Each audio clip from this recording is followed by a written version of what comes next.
2025 August 27 బుధవారం వినాయక చవితి రోజు స్థిర లగ్నం ఎప్పుడుందంటే ఉదయం 5:20 నుంచి ఉదయం 7:20 మధ్యలో ఉంది.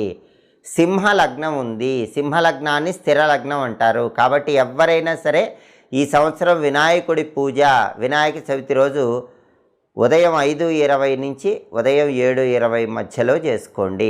అంటే ఈ టైం ఉన్నప్పుడు దీపం పెట్టుకొని పూజ ప్రారంభించుకోవాలి. ఈ టైంలో పూజ స్టార్ట్ చేస్తే చాలా అద్భుత ఫలితాలు ఉంటాయి.